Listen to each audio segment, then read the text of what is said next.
വയറ്റിൽ ഒരു നീര് പോലെ നീർക്കെട്ട് കണ്ടതിനെ തുടർന്ന് ഞാൻ ഗ്യാസ്ട്രോളജിസ്റ്റിനെ കാണാൻ പോയി. അവിടെ ചെന്ന് ഡോക്ടർ പറഞ്ഞു നമുക്കൊന്ന് അൾട്രാസൗണ്ട് സ്കാൻ ചെയ്യാമെന്ന് പറഞ്ഞു. അങ്ങനെ സ്കാൻ ചെയ്തപ്പോൾ അതിൻ്റെ റിസൾട്ടിൽ പറഞ്ഞു ലിവറിന് ചെറിയൊരു കംപ്ലയിൻറ്റ് കാണിക്കുന്നുണ്ട്. അത് എന്താണെന്ന് അറിയണമെങ്കിൽ നമുക്ക് എൻഡോസ്കോപ്പി ചെയ്ത് നോക്കണം. ലിവർ കംപ്ലയിൻ്റ് ആയത് അറിയാൻ എൻഡോസ്കോപ്പിക്കായിട്ട് വരാൻ പറഞ്ഞു. ഇങ്ങനെ ലിവറിന് കംപ്ലയിൻ്റ് ആയെന്ന് അറിഞ്ഞതിൻ്റെ പിറ്റേ ദിവസം തന്നെ ഞാൻ ഇവിടെ വന്ന് ഉടമ്പടി എടുത്തു. എൻ്റെ ആദ്യത്തെ നിയോഗം ഇങ്ങനെ ഒരു അസുഖം ഉണ്ടെന്ന് ഡോക്ടർ പറഞ്ഞു. പക്ഷേ ഞാൻ നിയോഗം വെക്കുന്നത് എൻ്റെ ലിവർ മാറ്റി വെക്കേണ്ട ഒരു അവസ്ഥ എനിക്ക് ഉണ്ടാവരുത്. അമ്മ മാതാവും തിരുക്കുമാരനും ചേർന്ന് തന്നെ സുഖപ്പെടുത്തണം.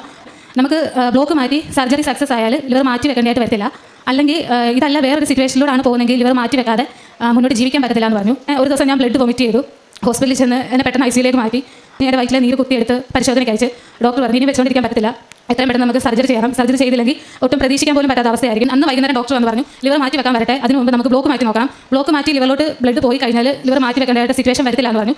അങ്ങനെ സർജറി കഴിഞ്ഞിട്ട് ഡോക്ടർ പറഞ്ഞത് ഇതൊരു മിറാക്കിൾ തന്നെയാണ്. കാരണം 10 പേരിൽ ഒരാൾക്ക് മാത്രം വരുന്ന ഒരു അസുഖമാണിത്. പക്ഷേ ഇത് ഇത്രയും സക്സസ് ആവും എന്ന് ഞങ്ങൾ വിചാരിച്ചില്ല. ഇപ്പോൾ ഒരു കുഴപ്പമില്ല, ലിവർ മാറ്റി വെക്കണ്ട, നമുക്ക് ലിവറിലോട്ട്